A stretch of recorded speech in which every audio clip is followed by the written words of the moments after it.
Friends, hello everyone. Glad to welcome you on our channel.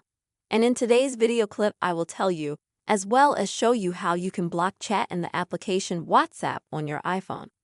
Friends, please subscribe to the channel. Be sure to put likes under the video and write comments. So let us get down to our topic. And first of all, open WhatsApp and go to the chat section.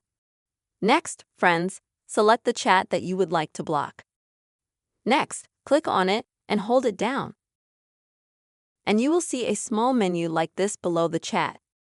Next, select the option to block the chat. Continue. And now, you'll need to either verify your Face ID or you'll need to have a password on your phone. Next, friends, so as you can see, the chat will be blocked and it won't be visible in the shared chats. But there will be a folder of blocked chats. If you click on it, you will also need to enter your password or phone or go through Face ID. Then, if you decide to unlock the chat back, you'll also need to press and hold.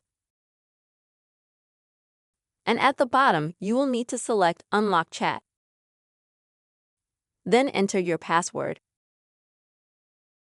And instantly the chat will be unlocked and moved back to the general chats. This is the simple and quick way, friends, you will be able to lock the chat and WhatsApp app on your iPhone. I really hope this video helped you and was helpful. Please, friends, leave your likes, write comments, and make sure to subscribe to our channel. See you soon.